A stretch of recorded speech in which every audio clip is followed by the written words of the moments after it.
बेटे नया topic start करेंगे, simple harmonic motion.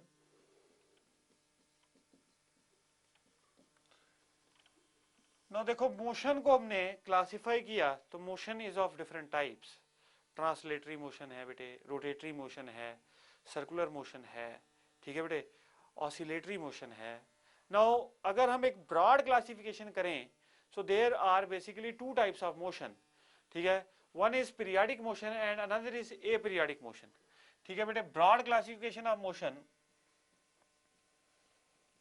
Broad classification of motion,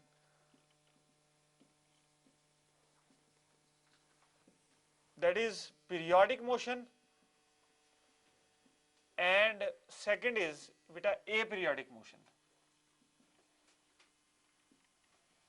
देखो बेटा, पीरियोडिक मोशन वो होता है जो रेगुलर टाइम इंटरवल के बाद अपने को रिपीट करता है, ठीक है बेटे। जैसे अगर मैं एक बात बताऊं आपको कि देयर इज, ये बेटे एक ग्राउंड है और इस पे आप मोटरसाइकिल पे चक्कर काट रहे हैं और आपने स्पीड कांस्टेंट मेंटेन रख रखी है, यानी कि यूनिफॉर्म सर्कुलर मोशन में है। और इधर बेटा मैं खड़ा हूं, ये देखिए, इधर आई एम स्टैंडिंग, ठीक है बेटे। तो इस पॉइंट पर आप हरेक, यहां से चक्कर शुरू करा आपने, मान लो आपको 10 सेकंड लगते हैं यहां तक पहुंचते हुए, तो हर 10 सेकंड बाद you are coming here, every 10 seconds you are coming here. तो एक फिक्स्ड टाइम पीरियड है आपके रेवोल्यूशन का, आपके घूमने का एक फिक्स्ड टाइम पीरियड है। ये मोशन कैसा है? पीरियोडिक। क्यों बेटा? ये रिपीट कर रहा है अपने आप को, it is repeating after every 10 seconds, it's repeating. So such A motion is, ये मोशन यूनिफॉर्म सर्कुलर मोशन है। और कैसा मोशन है? Periodic motion. ए पीरियोडिक मोशन क्या है बेटे? जो फिक्स टाइम इंटरवल के बाद रिपीट ना करे, जो फिक्स टाइम इंटरवल के बाद रिपीट ना करे। यदि हम इसी का एग्जांपल ले लें और बीच में ड्राइवर रेस कम ज्यादा कर रहा है, मोटरसाइकिलिस्ट जो है वो रेस कम ज्यादा कर रहा है बेटे, कभी रेस ज्यादा कर देता है कभी कम कर देता है, तो जो मोशन होगा that motion is a periodic motion. A periodic मतलब कोई फिक्स टाइम पीरियड नहीं है, इरेटिक मोशन है, ठीक है बेटे। और अब हम जो simple harmonic motion we are going to discuss is, we are concerned with motions which are periodic. हम लोग उन मोशंस की बात करने जा रहे हैं जो कि पीरियोडिक मोशंस हैं, ठीक है बेटे। अब देखो, पीरियोडिक मोशन जो कैटेगरी है वो हमने कैसे डिफाइन कर दिया? ए motion, a motion which repeats itself, which repeats itself after regular intervals, या at regular intervals of time, at regular intervals of time is called periodic motion। ऐसे मोशन को हम लोग क्या कहते हैं बेटे? Periodic motion.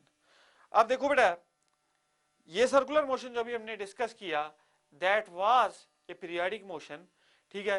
लेकिन बेटे कुछ मोशन होते हैं विच आर ऑसिलेटरी, ठीक है बेटे। सारे के सारे ऑसिलेटरी मोशंस पीरियोडिक होते हैं, और लेकिन सारे के सारे ऑसिलेटरी मोशंस क्या होते हैं बेटे? पीरियोडिक होते हैं। But all periodic motions are not oscillatory। Now what is a oscillatory motion? It is a special type of periodic motion। कौन सा बेटे? oscillatory motion। oscillatory motion is a special type of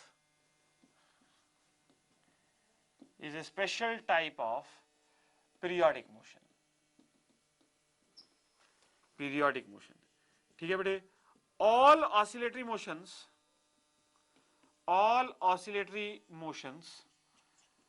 are periodic, but all periodic motions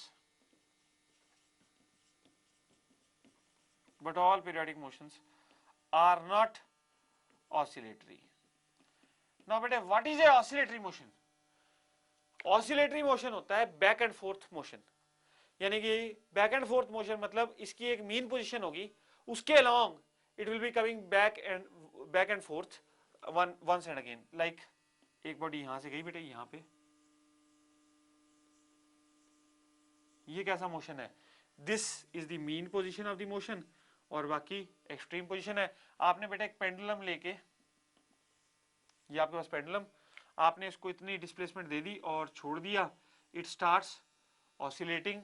तो ये कैसा motion है? About this mean position, ये back and fourth motion है। तो ये कैसा मोशन है? This is a oscillatory motion. ठीक है बेटे, और पीरियोडिक है अगर इसका फिक्स्ड टाइम पीरियड है, यानी कि यहां पे ये आप देखेंगे कि फिक्स्ड टाइम पीरियड बाद वापस यहीं पे आएगा। ये इसकी एक ऑसिलेशन है, यहां से चला, यहां पे आया, वापस यहां पे आया, दिस इज वन ऑसिलेशन। और एक ऑसिलेशन का टाइम कैसा है बेटे? फिक्स्ड है, और हर बारी it is coming to the same position after that fixed time period. इसलिए पीरियोडिक भी है और ऑसिलेटरी क्यों है? क्योंकि it is moving back and forth along this position. ठीक है बेटे, स्प्रिंग को मास के साथ अटैच करके स्प्रिंग को खींच के छोड़ दो तो व्हाट विल हैपन? ठीक है, मास को खींच के छोड़ दो तो it the mass will oscillate like this. ठीक है बेटे, so this back and fourth motion is called what? This is called oscillatory motion. इसको हम लोग क्या कहते हैं? ऑसिलेटरी मोशन कहते हैं। ठीक है बेटे, और ये motion, this is not a oscillatory motion but this is a periodic motion. Is that clear बेटे? सो ये आपको मैंने क्लासिफाई किया मोशन को। तो हम लोग अब इंटरेस्टेड है पढ़ने में oscillatory motions, and I have told you that all the oscillatory motions are periodic but all the periodic motions are not oscillatory. बेटा मैं रोज लेक्चर ले रहा हूँ, if I am regularly coming at the same time, so my motion is periodic. 7 से 8 बजे अगर मैं आपकी क्लास ले रहा हूँ रोज की रोज, तो that means my motion is periodic but it is not oscillatory because there is no mean position, there is no mean position about which I am vibrating. ठीक है बेटे, so ये अब हमने क्लासिफाई कर दिया कि हम कौन सा पीरियोडिक मोशन पढ़ने जा रहे हैं। हम लोग ऑसिलेटरी मोशन पढ़ने जा रहे हैं बेटे। So we are going to study oscillatory motion, और ये हमने ब्रॉड क्लासिफिकेशन कर दी एक पीरियोडिक और ए पीरियोडिक मोशन की। अब देखो बेटा, मैं अगर ऑसिलेटरी मोशन, ये भी ऑसिलेटरी मोशन है बेटे, this is also a motion which is oscillatory. ठीक है, क्यों? मेरी मीन पोजीशन क्या है? ये बेटे, और बाकी ये दोनों कैसी होगी? Extreme positions. सो देखो बेटा, so now this is oscillatory motion. now देखिए बेटा, अब oscillatory motions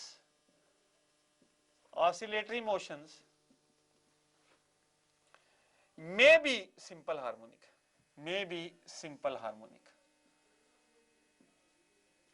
or may not be simple harmonic.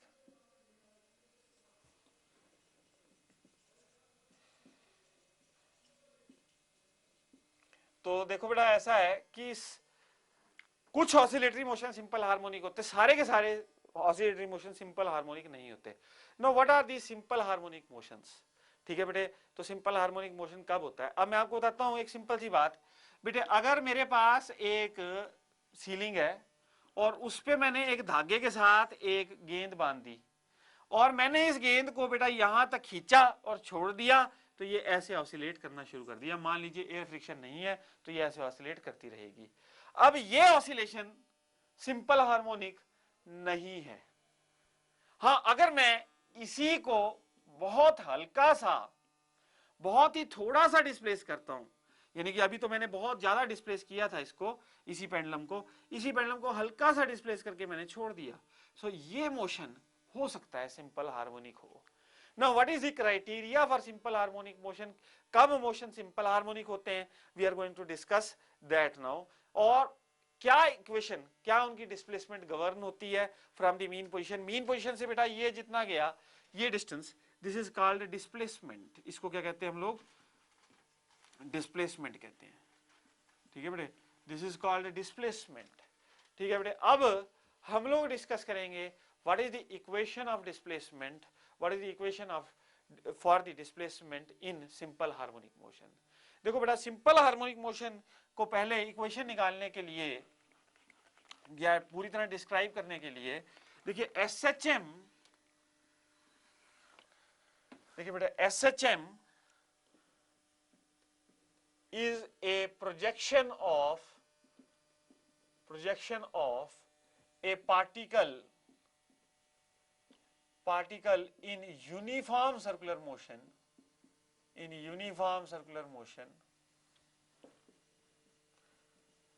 on the diametrical axis. So बेटे SHM जो है, सिंपल हार्मोनिक मोशन जो है, ये एक प्रोजेक्शन है यूनिफॉर्म सर्कुलर मोशन की on the diametrical axis. So देखो बेटा, ऐसा है, ये हमारे पास now there is a particle which is in uniform circular motion, ये पार्टिकल एक यूनिफॉर्म सर्कुलर मोशन पे मैंने कंसीडर किया, और नाउ देखो बेटे इसके दो डायमेट्रिकल एक्सिस हैं, एक्स एक्स डैश और वाई एंड वाई डैश। इस पार्टिकल की प्रोजेक्शन किसी भी डायमीटर पर, may be X X dash diameter पर डायमेट्रिकल एक्सिस पर, या Y Y dash diametrical axis पर जो है, that is what, that gives us the that projection is simple harmonic in nature. वो प्रोजेक्शन ही कैसी है, सिंपल हार्मोनिक मोशन रिप्रेजेंट करती है। तो अब देखिए बेटा, नाउ यहां से हमने पार्टिकल को घुमाना शुरू करा, पहले इसकी प्रोजेक्शन यहां पे आई, जब ये यहां पे पहुंचा तो इसकी छाया यहां पे आई, यहां पे पहुंचा तो इसकी प्रोजेक्शन यहां पे आई, जब ये यहां पे आया तो छाया भी यहीं पे थी, यहां पे आया बेटा फिर प्रोजेक्शन यहां पे आया, फिर प्रोजेक्शन यहां पे आया, फिर प्रोजेक्शन यहां पे आया, फिर प्रोजेक्शन यहां पे, और फिर यहां पे आया तो प्रोजेक्शन यहां पे आया तो प्रोजेक्शन यहां पे आया तो प्रोजेक्शन यहां पे फिर वापस यहीं पे, और फिर यहां पे आया तो प्रोजेक्शन यहां पे बेटे, यहां पे आया तो प्रोजेक्शन यहां पे आया तो प्रोजेक्शन यहां पे, फिर यहां पे आ गया वापस प्रोजेक्शन यहां पे।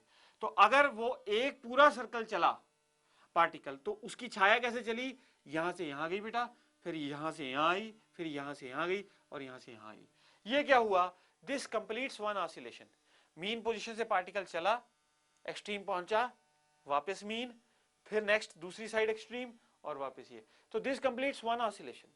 अब सपोज कीजिए the particle is moving with an constant angular velocity omega, यानी जो एंगुलर फ्रीक्वेंसी है, ठीक है, दैट इज ओमेगा। ठीक है बेटे, अब हम देखना चाहेंगे कि what is the equation for displacement of the particle after some time T, what is the displacement of the particle. और बेटा डिस्प्लेसमेंट जो आती है वो हार्मोनिक फंक्शन आती है, इसीलिए ये मोशन कैसा है, सिंपल हार्मोनिकली रिप्रेजेंट होता है। अब देखिए बेटा, ये पार्टिकल मान लीजिए यहां पर पहुंचा, यहां पर, तो ये इसकी डिस्प्लेसमेंट कितनी हो गई along the Y direction is Y. ठीक है बेटे, तो इसने यहां से कितना एंगल ट्रेवल कर लिया है, it has travelled this much of angle, angle turn is this much. आपको पता है एंगुलर वेलोसिटी ओमेगा, सपोज ये एंगल टर्न हुआ टी टाइम बाद, तो टी टाइम बाद इसकी डिस्प्लेसमेंट मीन से इतनी हो गई। अब ये डिस्प्लेसमेंट हम लोग देखना चाह रहे हैं, ये डिस्प्लेसमेंट होगी कितनी, और जो इस सर्कल का रेडियस है, वो क्या है बेटे, that is the maximum displacement, that is the amplitude of oscillation. Amplitude of the oscillation is the maximum displacement of the particle from the mean position is called the amplitude of vibration. So और एक vibration कब पूरी हो रही है, ये ऐसे, this is one vibration, यानी एक सर्कल जब वो पूरा चल दिया तो उसकी छाया एक वाइब्रेशन पूरी कंप्लीट कर ली। यानी पार्टिकल जब एक सर्कल कंप्लीट कर लेता है, चल लेता है, तो उतना ही टाइम लगा उसको क्या करने में, एक ऑसिलेशन को कंप्लीट करने में। सो that is the time period of oscillation. एक ऑसिलेशन मींस यहां से पार्टिकल चला, यहां पे गया बेटा, फिर यहां पे आया, फिर वापस यहीं पे पहुंच गया। सो this is the time taken for one oscillation. ये क्या है, time taken for one oscillation, इसको कहते हैं टाइम पीरियड ऑफ वाइब्रेशन। ठीक है, ये एक वाइब्रेशन है या इसका एक टाइम पीरियड है। अब देखो बेटा, ओमेगा एंगुलर फ्रीक्वेंसी, अब ये थीटा एंगल टर्न किया इसने विद, और वाई डिस्प्लेसमेंट हुई, तो अब थीटा क्या, ओमेगा क्या होता है बेटा, थीटा अपॉन टी, तो इसका मतलब theta is equal to omega T, because angular frequency या angular velocity is angle turn upon time taken, so angle turn is equal to omega into T. अब देखो बेटा, यहां पे मैं एक परपेंडिकुलर ड्रॉप कर देता हूं, so this is the displacement Y from the mean position, और amplitude of vibration is equal to radius. So यानी रेडियस क्या है, radius of the circle is maximum displacement of the particle from the mean position, और वो maximum displacement कब होती है, जब बेटा पार्टिकल यहां पे होता है। तो अब आप देखिए, let us say that the radius of the circle is a, capital A, and that means capital A is the amplitude of the vibration. So देखो बेटा, ये राइट एंगल ट्राइंगल में y by a is equal to what, sine theta. इसका मतलब है y is equal to a sine theta, that means a times sine of omega t। तो आप देखिए y is equal to a times sine of omega t, ये क्या है, ये डिस्प्लेसमेंट है पार्टिकल की at any time t, after any time t, this is the displacement of the particle, This is the displacement of the particle at any time after any time t. Y is equal to a sin omega t. अब ये जो sign functions होते हैं, you know, they are periodic functions. अब आपको पता है sine theta का ग्राफ अगर प्लॉट किया जाए, that is periodic, that means it repeats itself after every 2 pi, after an angle of 2 pi, it is having a period of 2 pi. ठीक है बेटे, तो 2 पाई के बाद ये रिपीट करता है. देखिए कैसे, अगर हम साइन फंक्शन बनाया जाए, ग्राफ बनाया जाए, तो इस तरह का ग्राफ बनता है. अब आप देख रहे हैं ये मैक्सिमम डिस्प्लेसमेंट हुई मीन पोजीशन से, दिस इज एम्पलीट्यूड, और हर पीरियड के बाद, मतलब एक 2 पाई के इंटरवल के बाद the motion again repeats itself. So ये जो सिंपल हार्मोनिक मोशंस होते हैं, they are represented always by harmonic functions, that is sine और cosine, that is they are represented by sine और कोसाइन. अब हम इसको डिटेल में पढ़ेंगे, इस डिस्प्लेसमेंट के कॉन्सेप्ट को will be discussing in detail. अब देखो बेटा,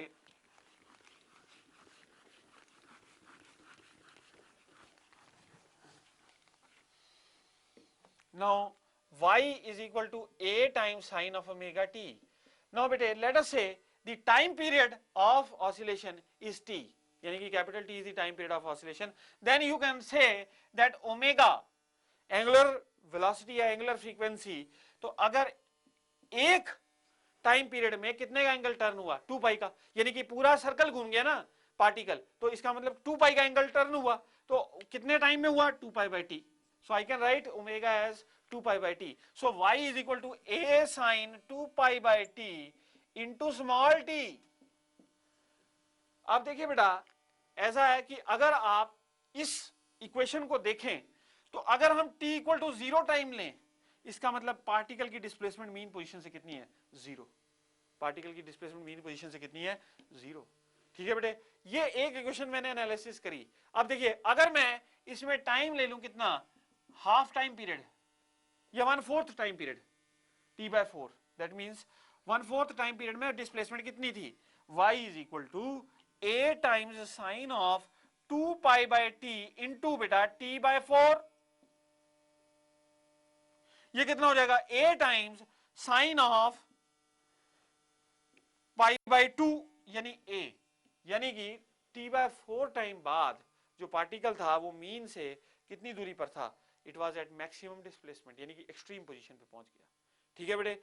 अच्छा, इसी तरह से आप नेक्स्ट t by 4 अगर आप ऐड करेंगे, t by 2 बाद देखेंगे, it will come to the mean position, and then another after t by 2, then after 3t by 4 you will find that the particle will be, ये देखो बेटा, eight t by 2 मतलब 2t by 4 का मतलब है 2t by 4 time पर कहां हो जाएगा पार्टिकल, 0, डिस्प्लेसमेंट 0. अच्छा, 3t by 4 के बाद कितना हो जाएगा बेटे, साइन ऑफ 3 पाई बाय 2 आ जाएगा यहाँ पे फैक्टर, तो 3 पाई बाय 2 का फैक्टर आएगा, तो इसका मतलब माइनस है, यानी कि दूसरे एक्सट्रीम पर. फिर आप देखिए, again after a time period capital T, the particle will be at 0. ठीक है बेटे, ये हमने पूरा एनालिसिस किया एक एसएचएम का, यानी कि पहले मीन पोजीशन पर था, ये मीन पोजीशन ले ली. अच्छा, t by 4 बाद कहां पहुंचा, इस वाले एक्सट्रीम पर. फिर after another time t by 4 मतलब t by 2 कुल टाइम हो गया यहां से यहां तक, वो कहां आ गया, मीन पे आ गया. फिर अनदर t by 4 में it went to the second extreme, and after a time period t it is again at mean position, जहां से की मोशन शुरू हुआ था. ठीक है बेटे, ये एनालिसिस हमने इस पर्टिकुलर इक्वेशन का किया. अब देखिए, मैं आपको एक और इक्वेशन लिख के दिखाऊंगा एसएचएम की, और हम देखेंगे इन दोनों इक्वेशंस में व्हाट इज द डिफरेंस, क्या फर्क है इन दोनों पर्टिकुलर इक्वेशंस में, जो मैं अभी और लिखने जा रहा हूं आपके सामने. अब देखिए बेटा,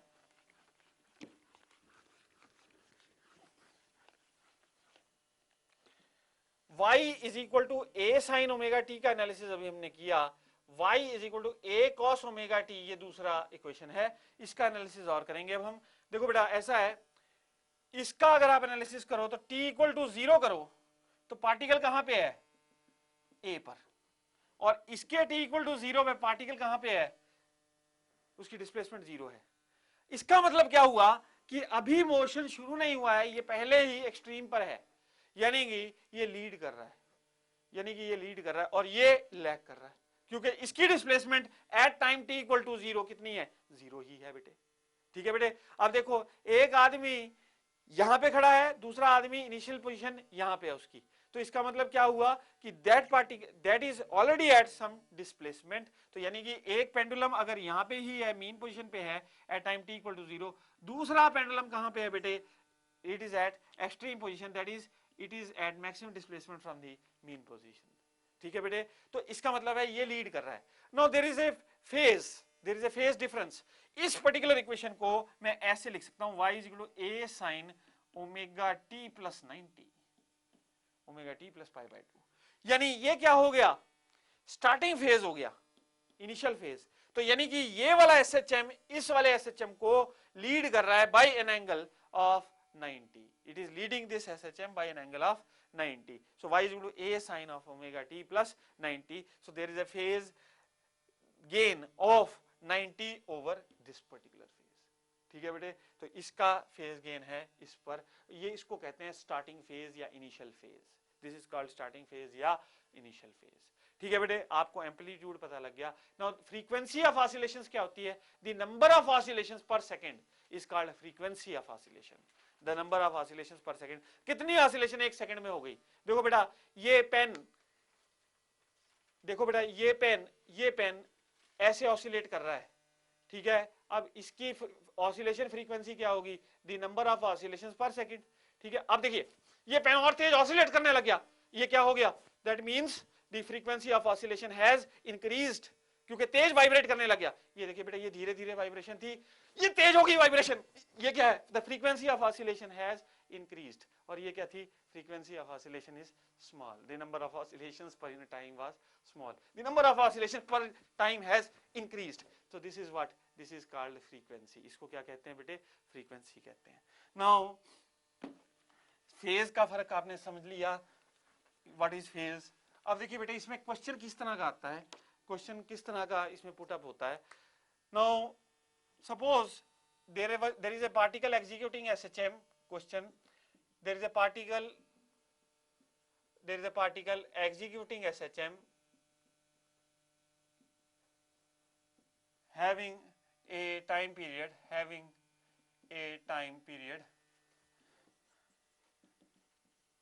t, ठीक है बेटे, तो एक पार्टिकल है वो एग्जीक्यूट कर रहा है SHM और उसका टाइम पीरियड कितना है t, ठीक है।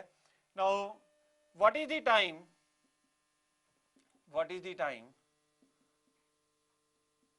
Taken by the particle to move from y equal to 0 to y equal to a by 2, ये फर्स्ट है। सेकंड है बेटे y equal to a by 2 to y equal to a। Third है y equal to 0 to y equal to a by root 2।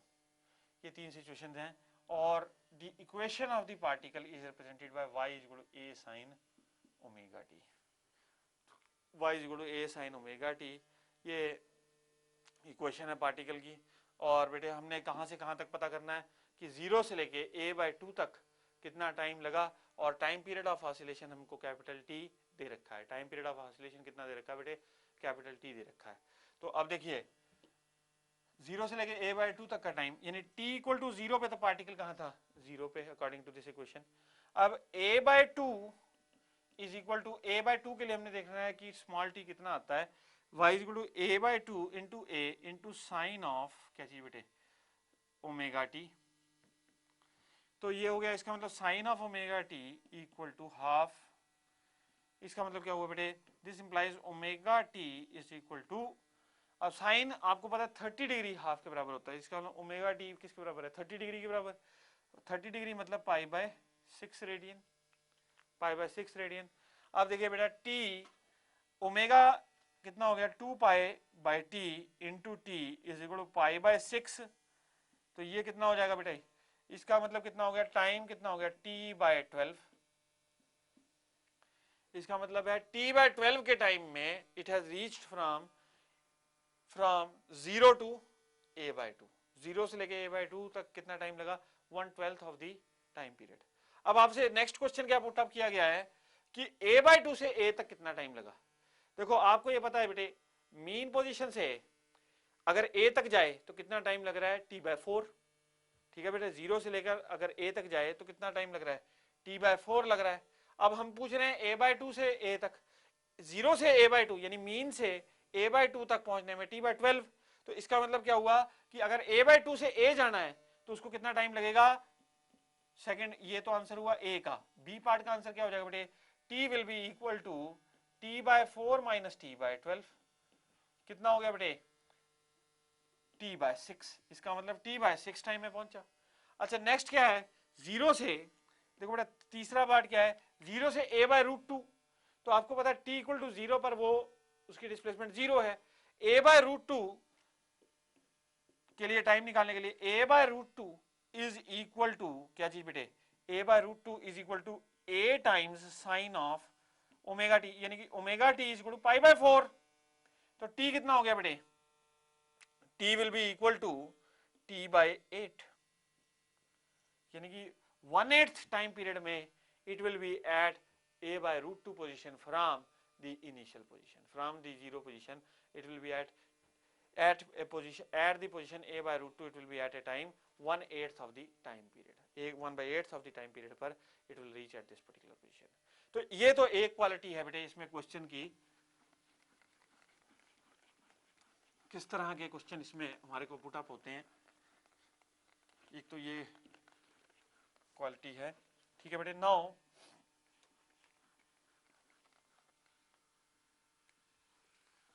Superposition of two SHMs।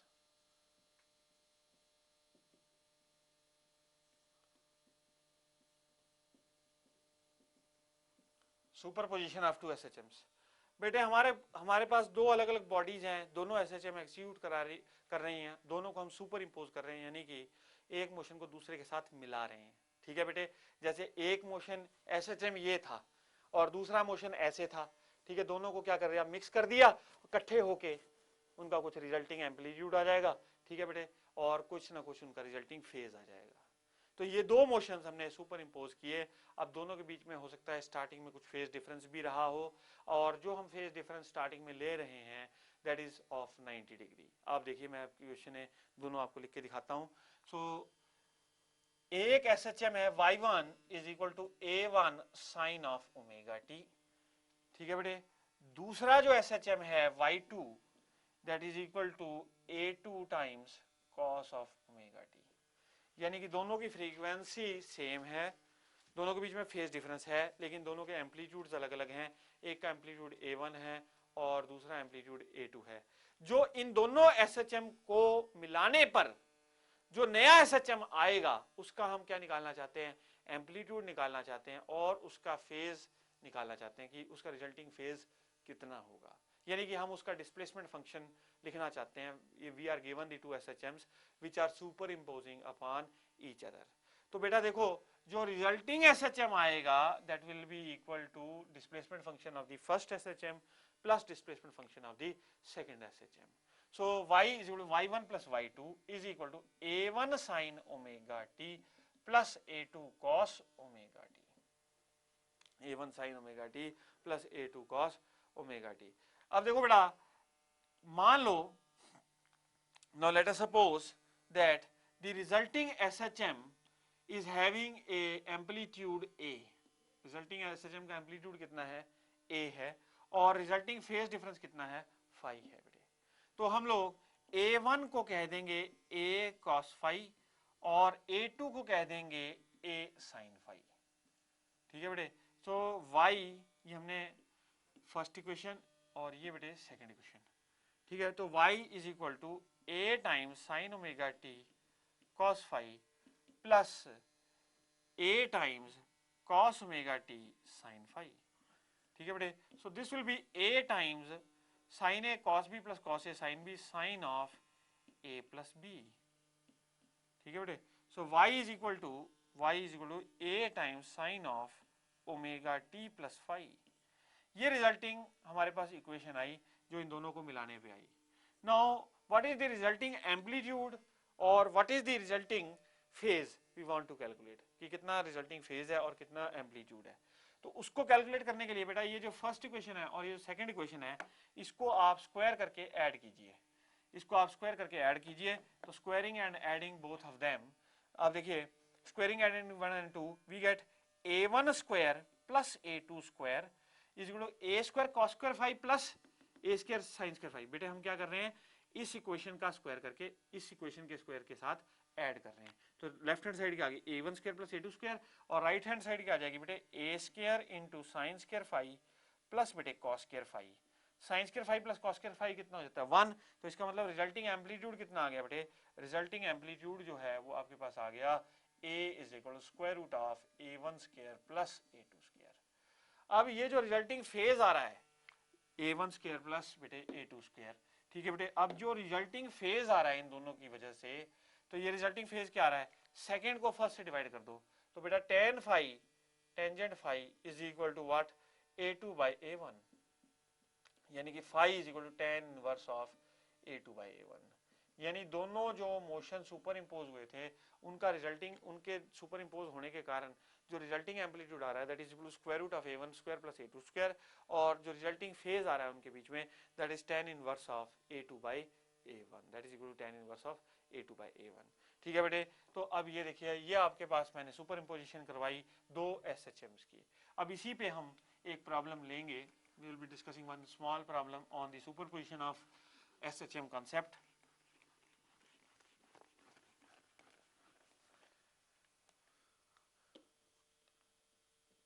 Two SHMs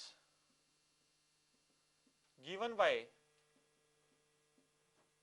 the equations below superimpose, then find the equation of the resulting SHM। देखो बेटे y1 is equal to 3 sin omega t and y2 is equal to 4 times cos of 4 times y2 is equal to 4 times cos of omega t। ठीक है बेटे। अब इन दोनों का resulting SHM निकालना आपने, तो रिजल्टिंग एम्पलीट्यूड कितना हो जाएगा square root of 3 square plus 4 square. तो ये कितना हो गया बेटे, this will be equal to 3 square plus 4 square 9 plus 16 25 5। तो रिजल्टिंग एम्पलीट्यूड कितना आ गया 5 का। अच्छा रिजल्टिंग फेज कितना हो जाएगा, phi is equal to tan inverse of, phi is equal to tan inverse of क्या चीज बेटे b bye a2 bye a1 यानी कि 4 by 3 that is equal to 4 by 3। So ये रिजल्टिंग फेज आ गया। इसका मतलब रिजल्टिंग जो SHM आया उसकी इक्वेशन क्या हो जाएगी 5 times sine of omega t plus phi, phi कितना है बेटे tan inverse of 4 by 3। So this is the resulting SHM after the superimposition of the two SHMs। ठीक है बेटे, ये हमने सुपर इम्पोजिशन पे एक क्वेश्चन किया।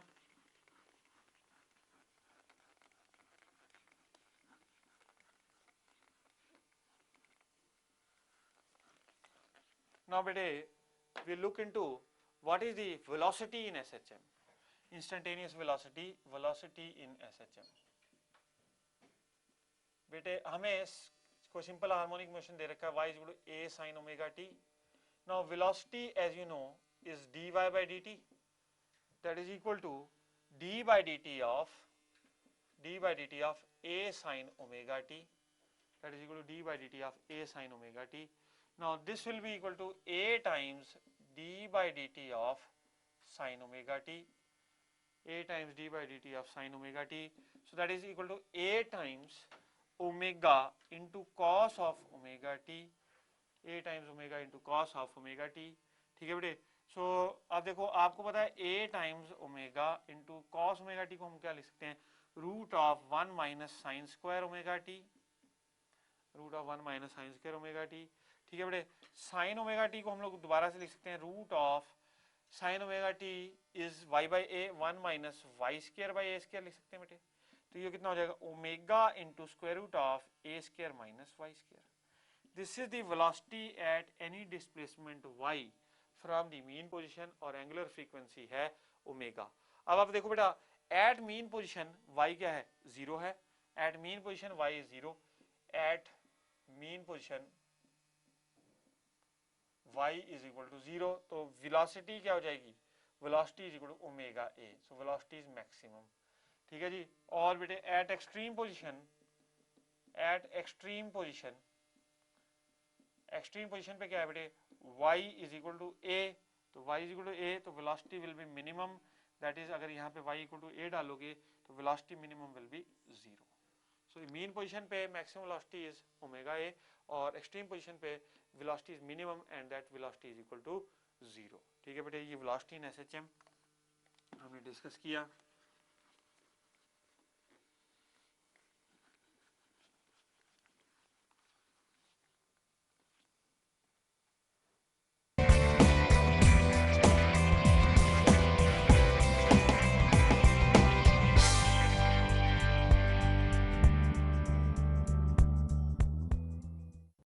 हाँ जी, नाउ देखिए बेटा, वेलोसिटी सिंपल हार्मोनिक मोशन हमने डिस्क्राइब किया था और velocity is equal to omega into square root of बेटे ए square minus Y square. Now देखिए, जो एक्सेलरेशन है एसएचएम में, वेलोसिटी वेरिएबल है, velocity is changing at different positions. Maximum है मीन पोजीशन पे और it is minimum at the extreme position, at the extreme position it is 0। ठीक है बेटे, अब आप देखिए वेलोसिटी का दूसरा एक्सप्रेशन, अगर आपने डिस्प्लेसमेंट को लिया था y is equal to a sin omega t, then velocity in terms of sinusoidal function, velocity is equal to dy by dt, that is equal to d by dt of a times sin omega t, so that is equal to a omega into cos of omega t. So velocity is equal to a omega into cos of omega t in terms of sinusoidal function. ठीक है बेटे, अब देखिए, मैंने अगर acceleration निकालनी हो, acceleration भी इंस्टेंटेनियस एक्सेलरेशन निकलेगी because acceleration is also continuously changing. So अगर आपने इंस्टेंटेनियस एक्सेलरेशन निकालनी हो, then you can differentiate this velocity with respect to time. So acceleration is equal to dv by dt, so that is equal to d by dt of a omega sin a omega cos omega t. So this will be equal to my a omega into minus omega sin omega t, minus omega sin omega t. So that is equal to minus omega square into a into sin of omega t. Now बेटा this is equal to minus omega square into y, क्योंकि a sin omega t किसके बराबर है बेटा, y के बराबर। So acceleration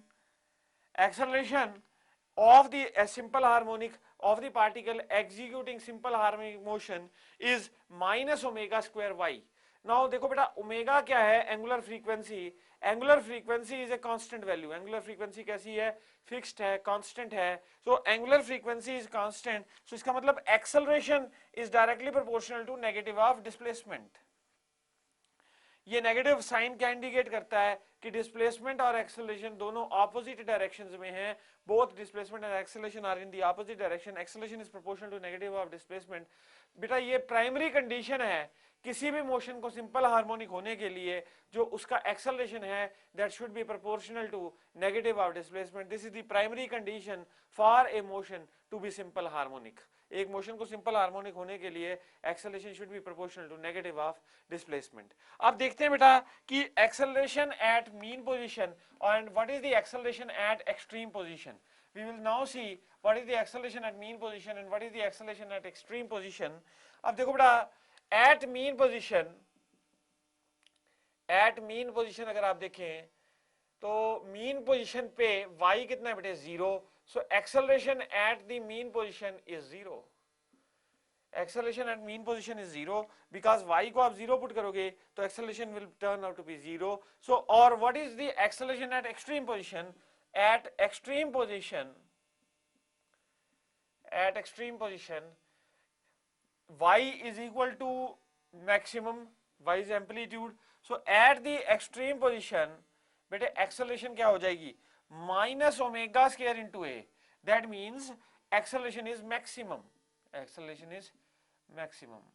और यहाँ पे acceleration is minimum. सो आपने देखा बेटे, देखो एक्सेलरेशन एट मीन पोजीशन और acceleration at extreme position, velocity mean position पे मैक्सिमम है लेकिन वहां पे एक्सेलरेशन क्या है, जीरो है। एक्सेलरेशन एक्सट्रीम पोजीशन पे मैक्सिमम है, ठीक है बेटे, आपने ये देखा। नाउ वी विल डिस्कस, ये हमने एक्सेलरेशन निकाली एसएचएम की। Now we will discuss the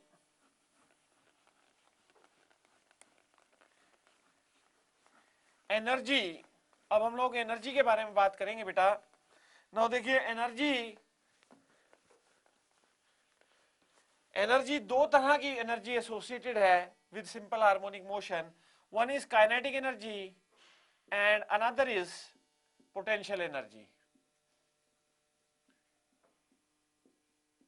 kinetic energy and potential energy, बेटा दो तरह की एनर्जीज एसोसिएटेड हैं, one is kinetic energy and another is potential energy.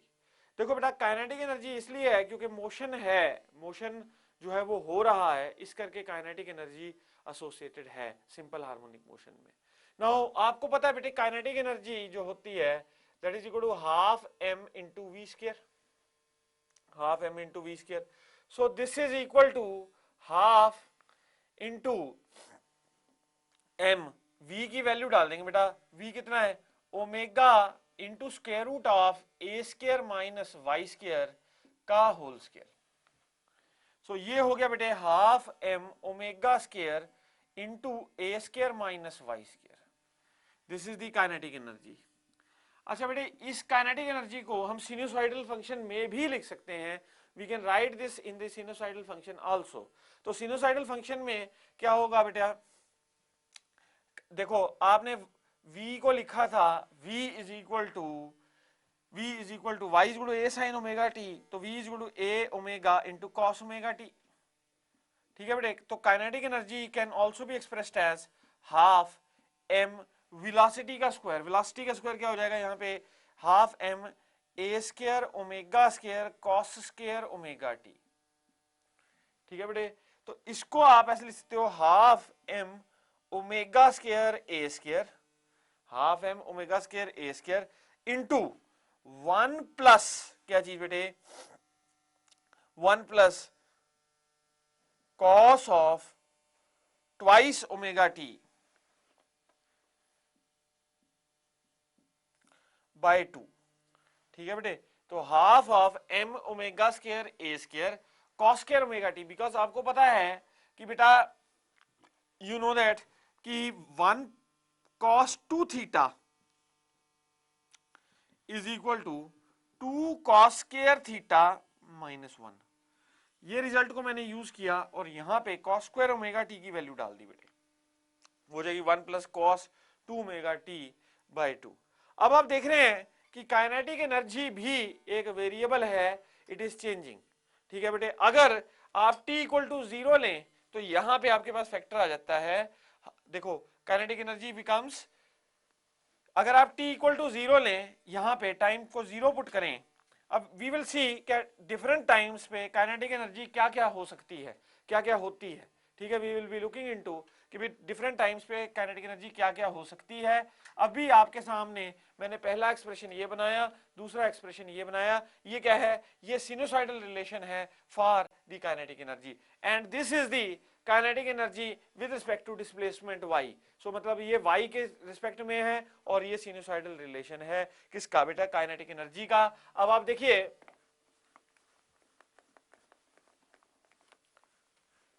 यहां पे देखिए बेटा, अगर मैं t इक्वल टू जीरो रखूं यानी कि जब मोशन स्टार्ट हुआ, ठीक है बेटे, तो मीन पोजीशन पे था हमारा पार्टिकल, तो आप उस समय काइनेटिक एनर्जी अगर निकालेंगे तो half M omega square into A square into one plus cos of zero by two, तो one plus cos zero one होता है बेटे, ये टू बाई टू हो गया, तो ये हो जाएगा kinetic energy half M omega square ए स्क्वायर। अच्छा बेटे अगर मैं t equal to T by four पर निकालूं, t equal to T by four पर निकालूं, सो काइनेटिक एनर्जी कितनी हो जाएगी बेटे, half M omega square A square into one plus cos two times 2 pi by T, 2 pi by T into बेटे क्या चीज T by 4 into T by 4 upon क्या चीज बेटे अपॉन 2, ठीक है बेटे। So this will be equal to half M omega square a square into, अब देखो ये टी से टी कैंसिल, ठीक है बेटे, और ये 2 टू ज़ा 4, 4 से 4 कैंसिल, तो आपके पास बचा 1 प्लस कॉस पाई होता है -1, तो ये इसका मतलब क्या है एनर्जी जीरो आ गई, एनर्जी जीरो आ गई। अच्छा बेटा अब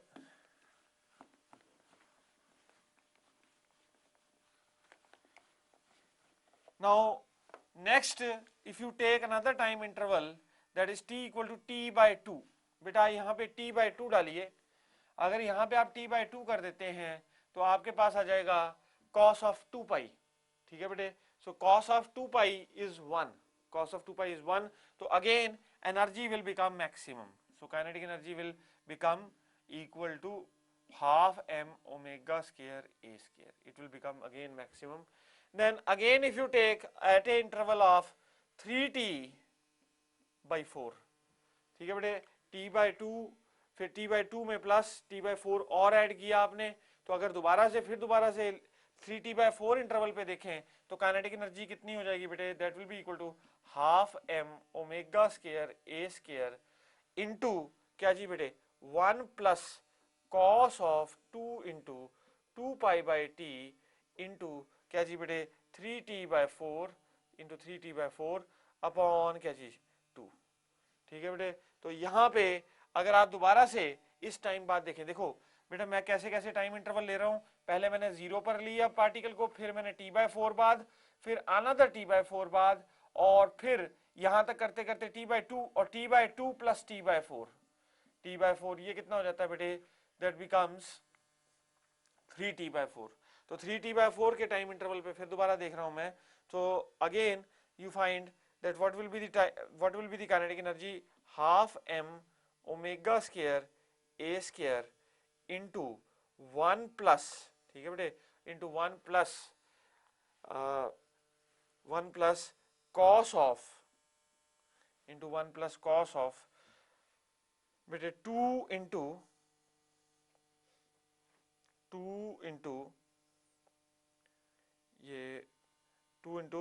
ये 3 पाई आ जाएगा बेटे, 3 पाई बाय 2, कॉस 3 पाई होता है कितना -1, ठीक है बेटे, कॉस 3 पाई होता है -1, यहां फिर देखोगे energy will again turn out to be 0, ठीक है बेटे।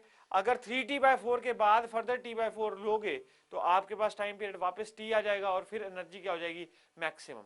सो आप देख रहे हैं डिफरेंट टाइम इंटरवल्स पे, आपने देखा पहले एनर्जी क्या थी, काइनेटिक एनर्जी मीन पोजीशन पे इट वाज मैक्सिमम, फिर एक्सट्रीम पे 0 हो गई, फिर वापस, ठीक है बेटे, फिर वापस मीन पे, फिर मैक्सिमम, फिर उसके बाद फिर दूसरे एक्सट्रीम पे फिर 0, फिर उसके बाद फिर मैक्सिमम, फिर मीन पोजीशन पे। ये एक टाइम पीरियड का जो है एनर्जी का ऑसिलेशन है। तो अब मैं इसको प्लॉट करके दिखाऊंगा आपको कि एनर्जी किस तरह से वेरिएशन में है, किस तरह से चेंज हो रही है। Now we will be plotting the graph, और पार्टिकल की डिस्प्लेसमेंट यहां पे y is equal to a sine omega t function से दी गई है। सो अब देखिए बेटा,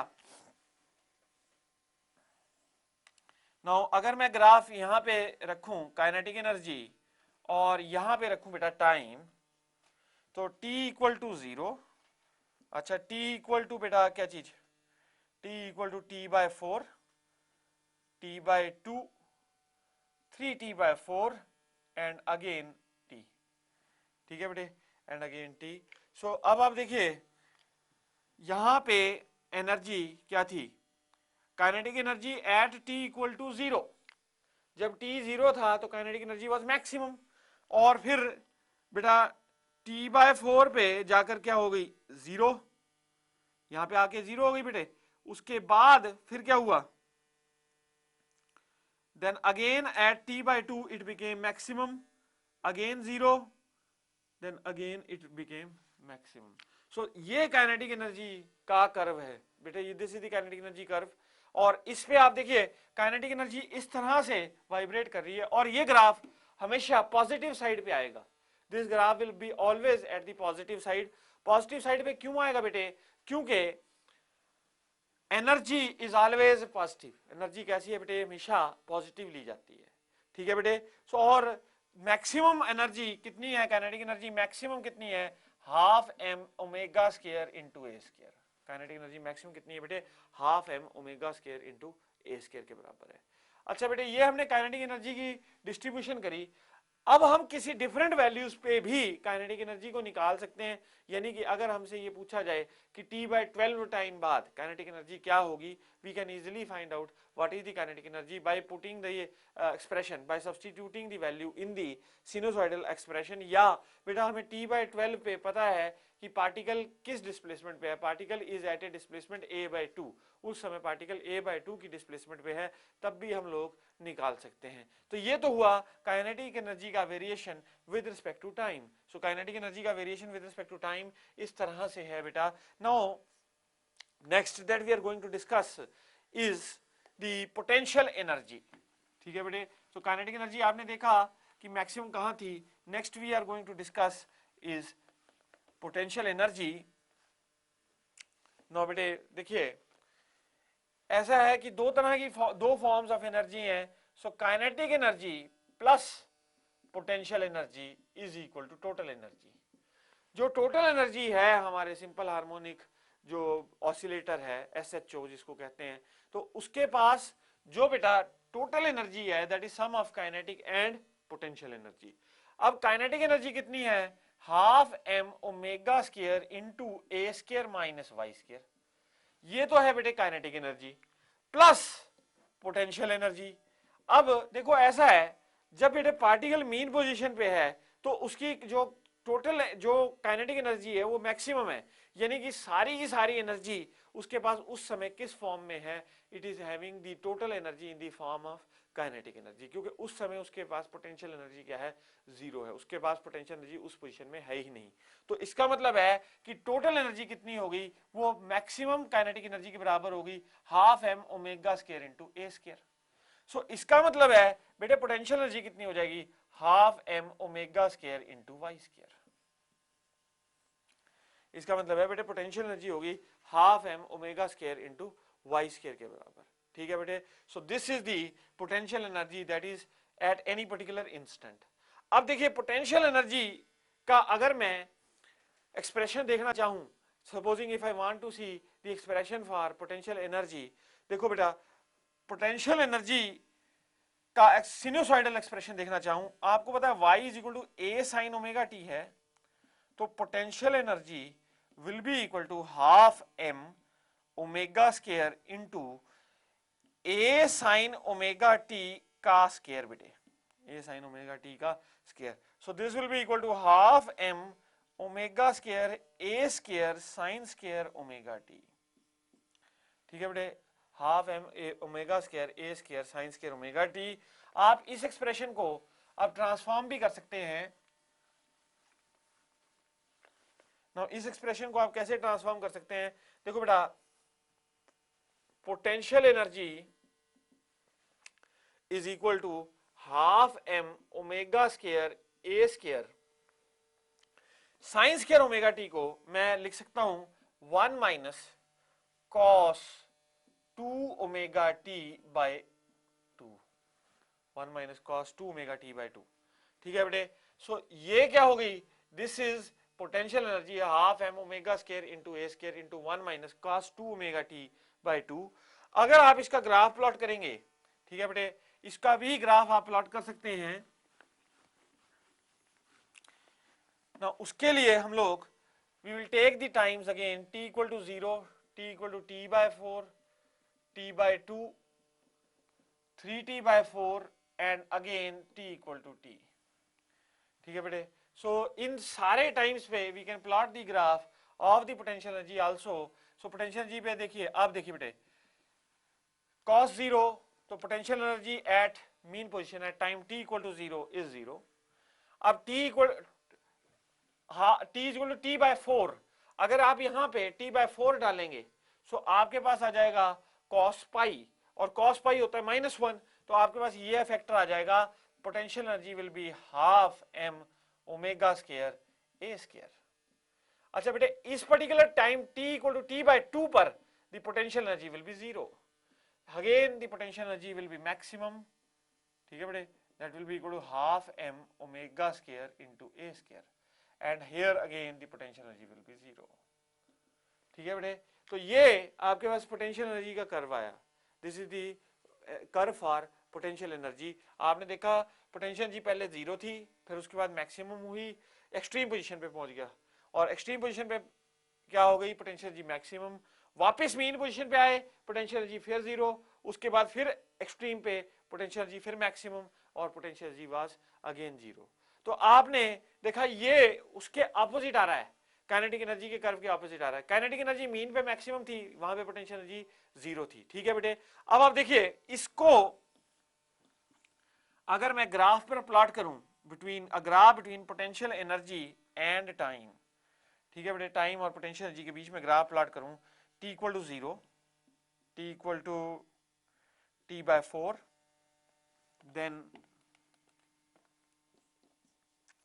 t equal to t by 2, t equal to 3t by 4 and t equal to capital T.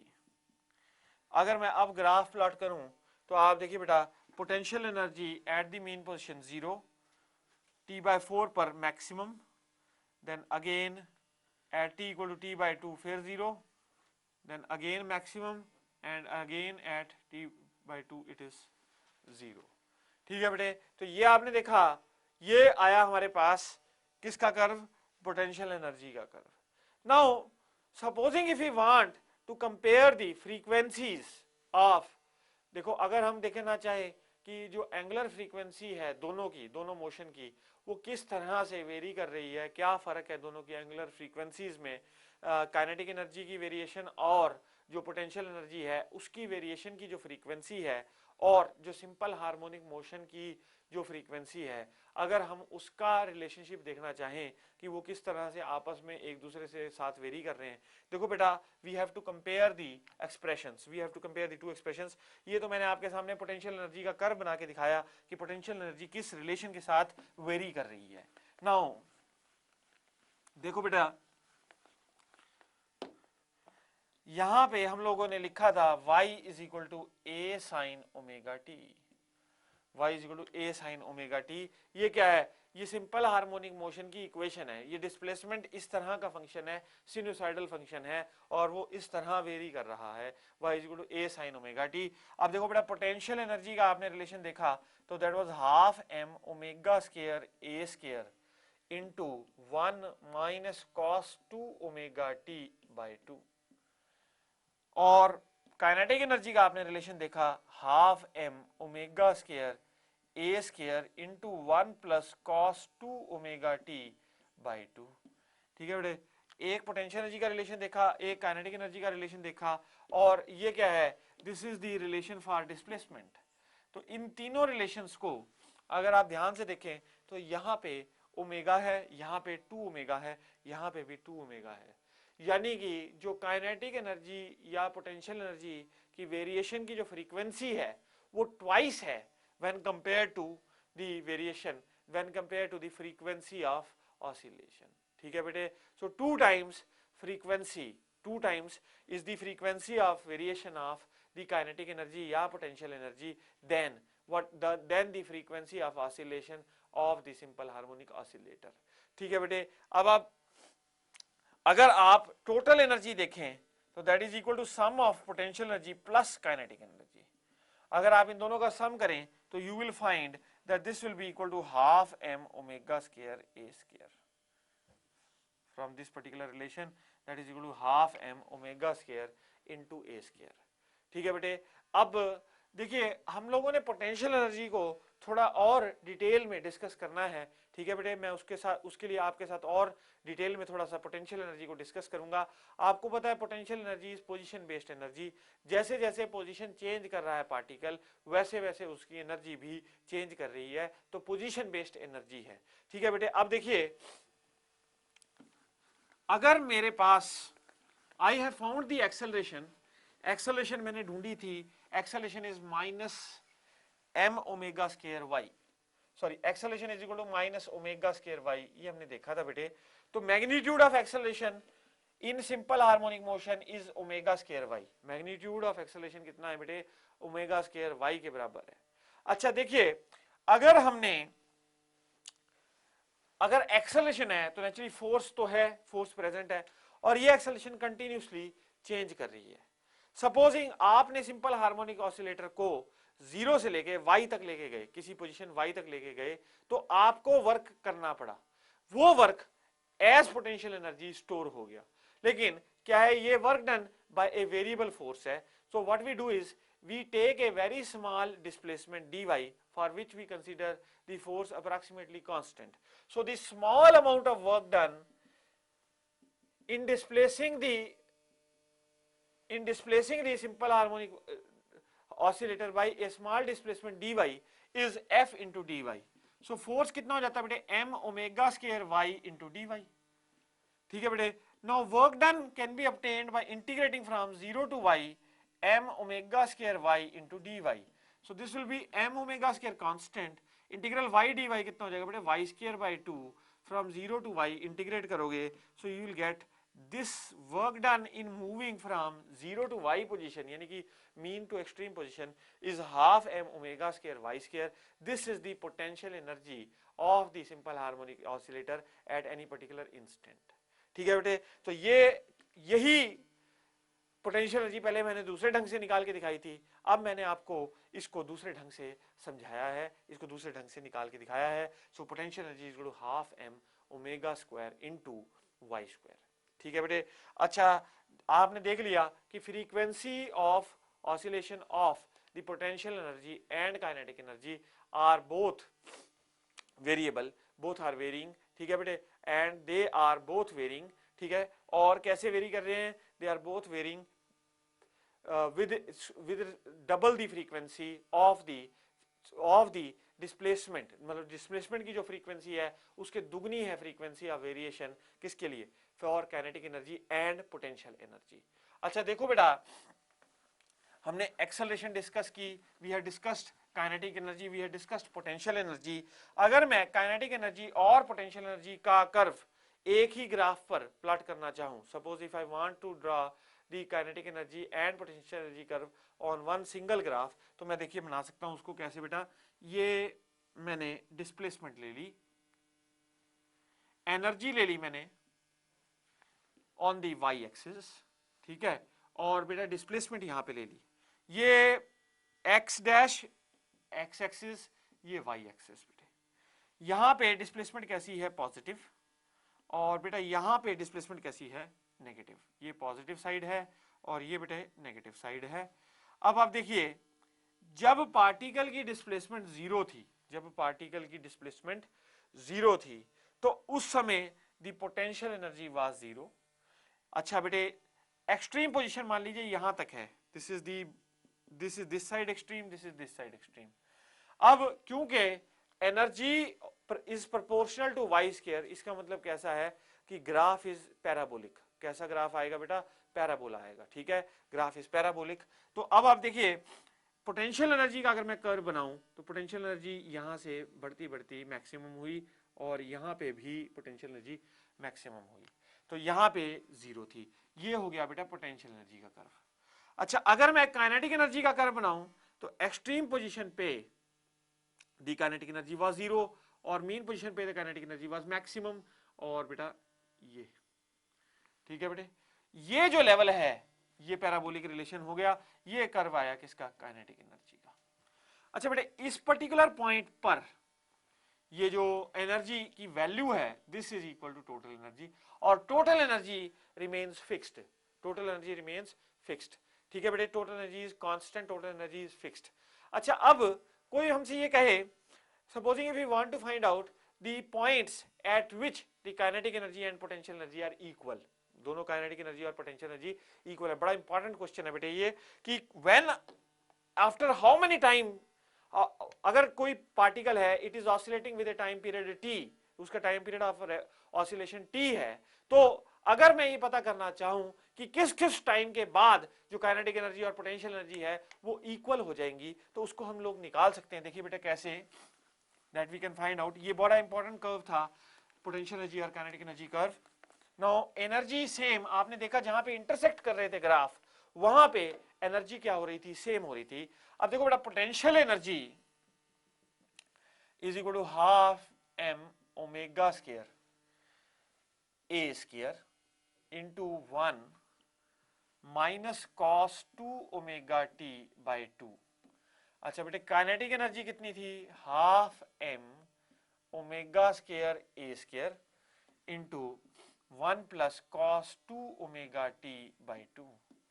ठीक है बेटे, तो potential energy was half M omega square A square into 1 minus cos 2 omega t by 2, और kinetic energy was half M omega square A square.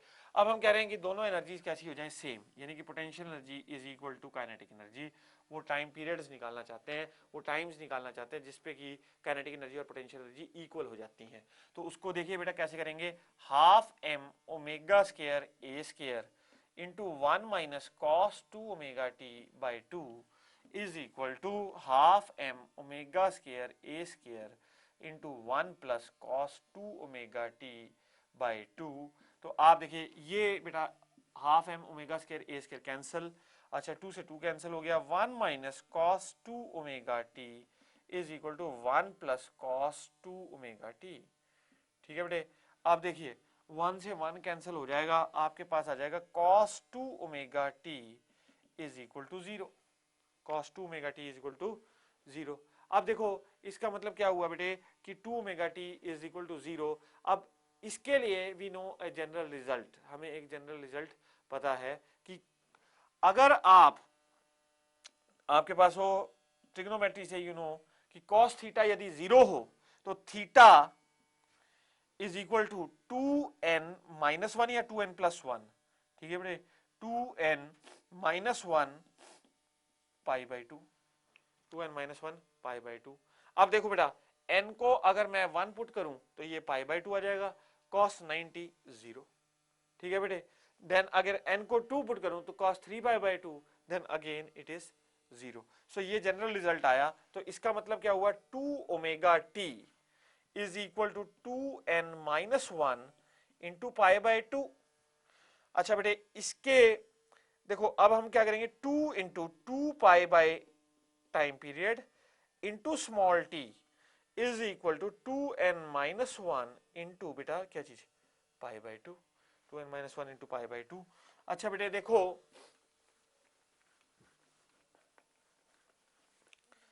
Now this will be t equal to pi से pi बेटे cancel कर लो, तो आपके पास क्या आ जाएगा, t equal to 2n minus 1, 2n minus 1 into capital t by क्या चीज बेटे, 8 बाई 8। सो ये टाइम आया। ठीक है बेटे, 2n minus 1 into t by 8। सो अगर मैं n को 1 पुट करूं तो इसका मतलब टाइम t बाई 8 आया, n को 2 पुट करूं तो टाइम कितना आया, 3t बाई 8। अच्छा 5t बाई 8, t1 t2 इसको t3 बोल देता हूं बेटा, 5t by 8 and so on.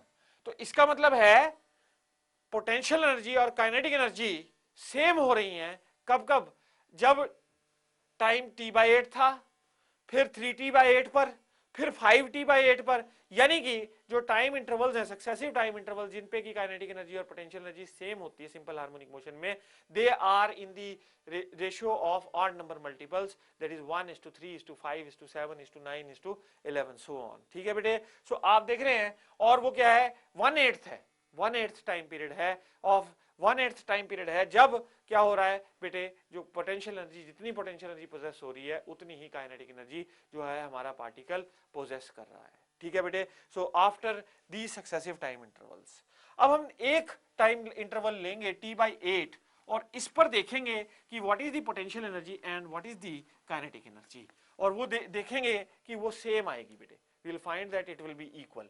सो देखो बेटा, potential energy half m omega square into A square, half M omega square into A square into 1 minus cos 2 omega into t by 2। अच्छा बेटे this will be equal to half M omega square A square into ये 4 का factor यहाँ कर दिया 1 minus cos 2 times 2 pi by T into बेटा क्या चीज t by 8 into t by 8। So ये देखिए ये कितना हो जाएगा बेटे, this will be t cancels out, so this will be 1/4 m omega square A square into 1 minus, अब देखो बेटा ये कितना आ जाएगा 1 minus cos of, now this will B pi by 2। ठीक है बेटे, तो ये आ गया कितना 1/4 m ओमेगा स्क्वायर ए स्क्वायर, ये कोई कॉस 90 होता है बेटा 0। ठीक है बेटे, तो कॉस 90 हो जाता है 0, तो इसका मतलब क्या है 1 रह गया यहाँ पे फैक्टर, तो 1/4 m ओमेगा स्क्वायर ए स्क्वायर, ये क्या आ गई, दिस इज पोटेंशियल एनर्जी। अच्छा बेटे काइनेटिक एनर्जी देखें इसी टाइम के बाद, so that will be half m omega square A square into 1 plus cos 2 omega t by 2।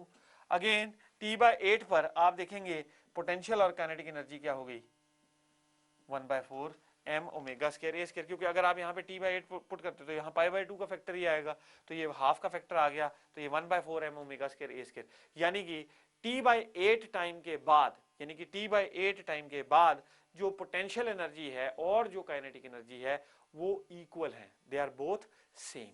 यानी कि अगर आपका पोटेंशियल एनर्जी और काइनेटिक एनर्जी का मैं कर्व जॉइंटली बनाऊं तो after t by 8 3t by 8 the time the energies will be coming out to be same। तो एनर्जीज कैसी आएंगी बेटे, सेम आएंगी। देखिए कैसे,